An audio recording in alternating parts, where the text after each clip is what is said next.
This is for the real, the ones who live to breathe, who breathe to smile, who smile to feel, who feel to love, who love to hurt, who hurt to change, who change to create, who create to inspire, who inspire to dream, who dream to be alive, who are alive to die, who die to live, who then live forever, forever, forever, forever, forever, forever, forever.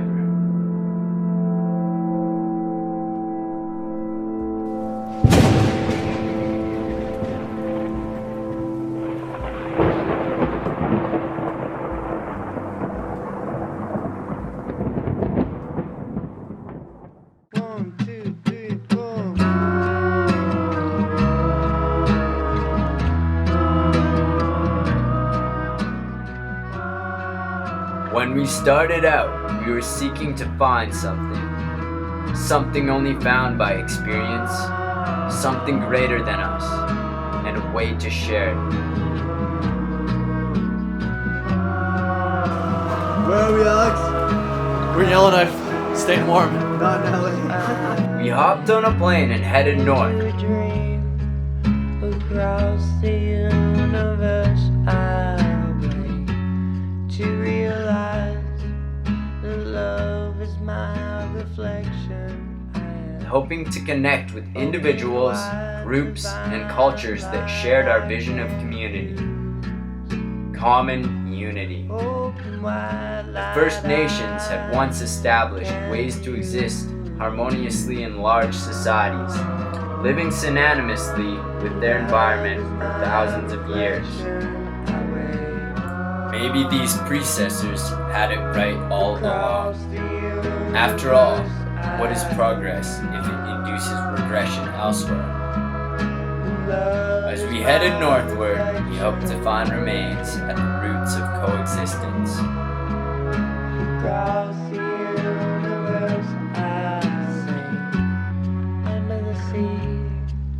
We soon discovered monumental forest fires would limit our explorations to the old dusty road, so we set out to find the end.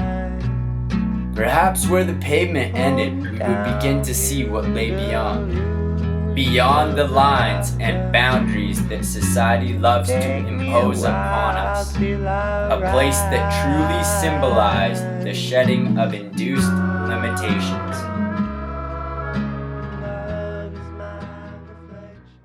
Going to Wrigley.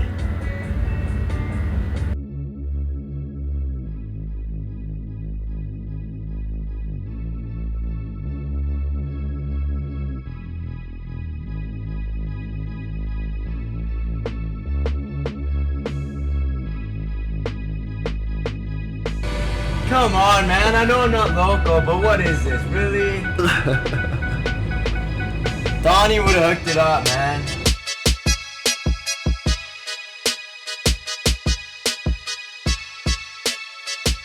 What did they say not to do? Don't get out of the car when you see buffalo. What are you doing? Getting out of the car because it's buffalo.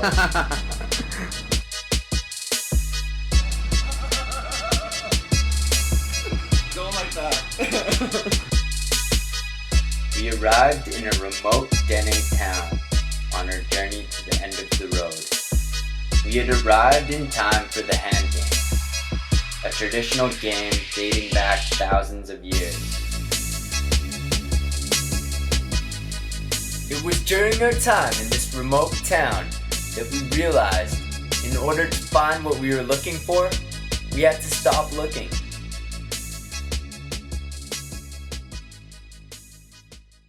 My name is Lawrence Nayali, and where we are is ���ᴏ Old name used to be ���ᴏ, which means house beside rock. Before that, before colonization of the north, a lot of people were always in the bush, and when they were out in the bush, a lot of the men that would travel the trap lands would come together, would run into one another, and they would have traditional hand games or ɪନିର୍sᴘɪʀᴇᴅ. Way back then, they would play for dog sled teams. They even play for women, even daughters, and they would play for 5 days straight. It was huge. Back in the 50s and 60s, it was kind of almost disappearing. Residential school, right? Residential school really messed up a lot of people all across Denendeh, and it's unfortunate. Those are ones that need healing the most. And these hand games, that's what they do for them. As a new generation came, it kind of got weaker, right? And the elders started going. So as the elders started going, it just started drifting apart. A lot of the elders got together and said, look, we got to start passing this on, this important stuff. The drum the hive represents the animal that you're using, the wood represents the trees that you have collected, the sinew represents the lifeline of an animal, so all of these things put together, it really makes it for a powerful game. They had a pipeline break a few years ago, 3-4 years ago, and that area they call it Hanta because the geese used to land there. Lakes and swamps used to be just dark with geese.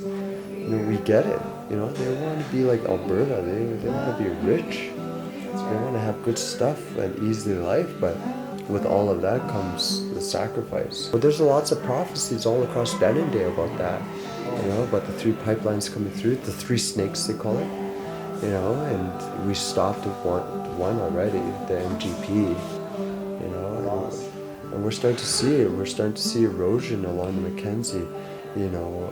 Sinkholes in the land and major fires. This year was like a record breaker, and the creator's giving, the fire spirits permission to burn up the land. The other perspective of that is climate change. There's major industrialization, from the tar sands and pollution. It's probably going to soon buy the Mackenzie River sometime down the road.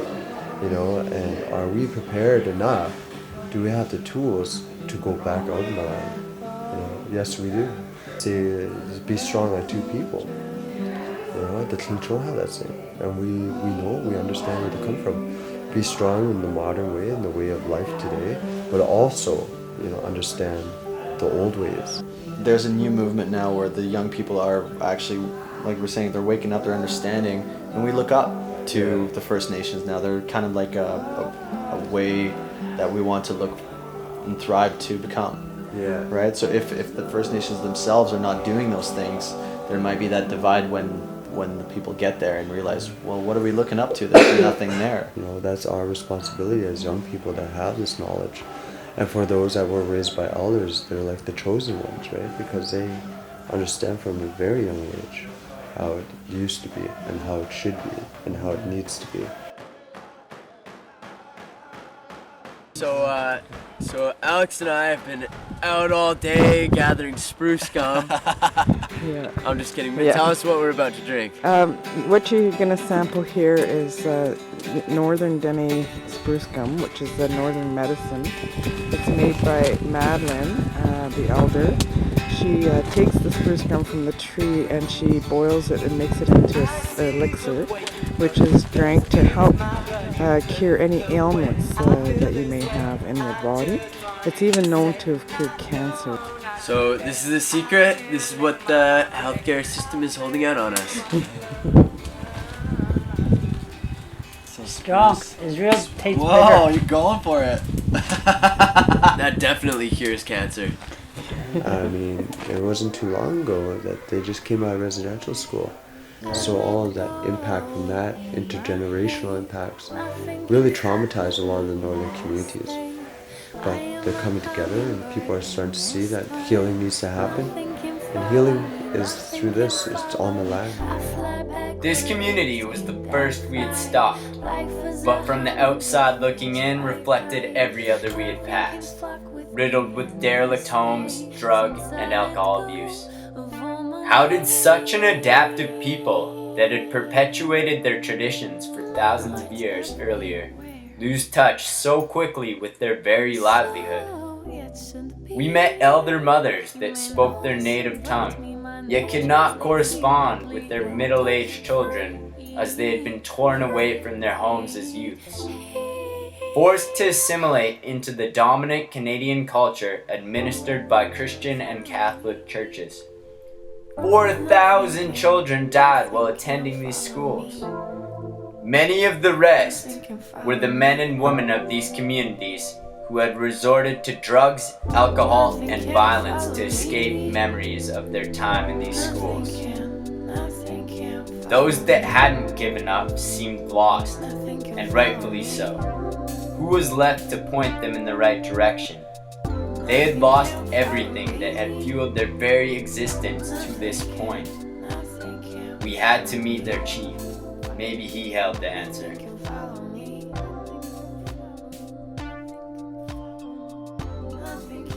When I got out of the school system, it took me about 20 years to find that myself again. So you find different ways to try to find your spiritual being. So you're going to sweats, you're doing all these different things, and I spent 20 years running around the country. Wow. And all of a sudden, I had it in my hand, and the elder told me, he said, "There it is, got it. That's yours. Why are you running all over looking for who you are?" And given the gift to be part of that, to trying to start things, keep things going, preserving the land. Protecting it. So it's not only the culture, but the big component of it all. This is the unity and protecting our lands and the resources for a future generation. I may not need it right now, but my grandchildren, my great-grandchildren may need it. So as Aboriginal people, you just live a simple life. You only take what you need in life. So we live very well. I only have a member of about 150, probably less than that in the community here. So how much do we actually need, in regards to live a comfortable life? And what is comfort? Is it living in a mansion or sleeping on a spruce box? So you got to balance those differences, as they say. This is the reason why we're here. We feel different. We feel when we wake up that we need to do something else. Then it just doesn't make sense for us to buy things to destroy ourselves and to continue this pattern. We feel that there's a lot of youth, a lot of people waking up to the idea that there's a different way of doing things.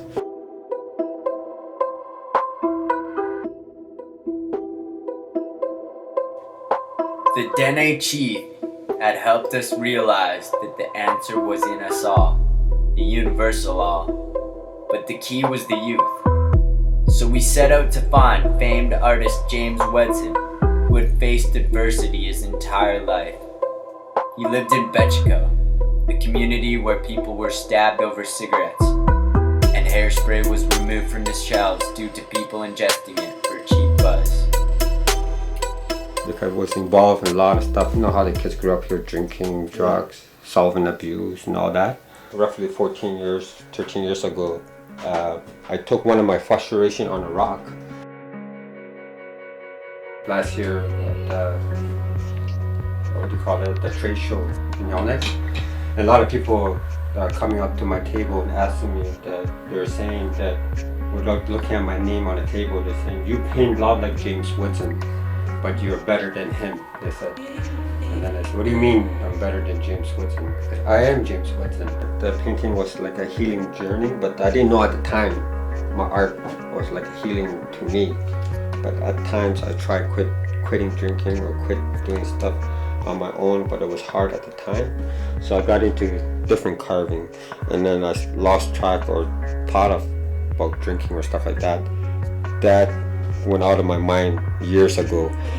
It brings me out on the land to get a piece of wood or to look for willows. So I go out on the land. So you have a much more clear mind if you're out there on your own or with some friends instead of in the city. So being an artist takes you out further than you just in town. So doing the art show, you get to meet another artist or family of artists throughout the whole Canada or wherever. And a lot of different artists have different stories. Nobody ever seen my carving before it. So Thank you.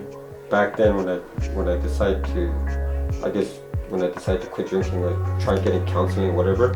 But when I went on my own,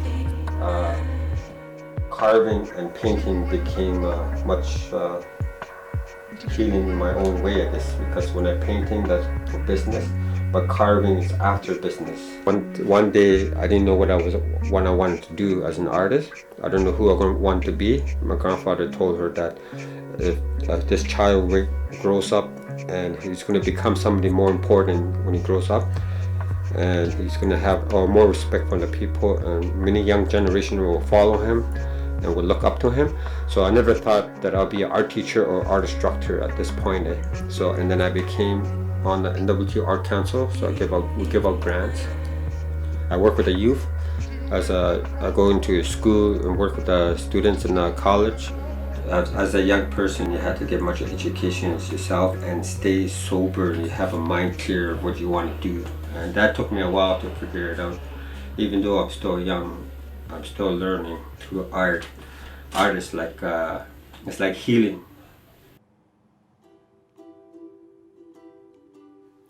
During our travels, the one time we had seen a true harmonious coexistence, a moment of unstimulated total unanimous connection, was during the beating of the drums during the hand games. As the drums beat late into the night, we had watched as a group hours earlier detached, fighting over cigarettes and parking spaces, came together as one. Everyone welcome, everyone equal, brought together with a common goal. In those moments, this group was free from the reins of society.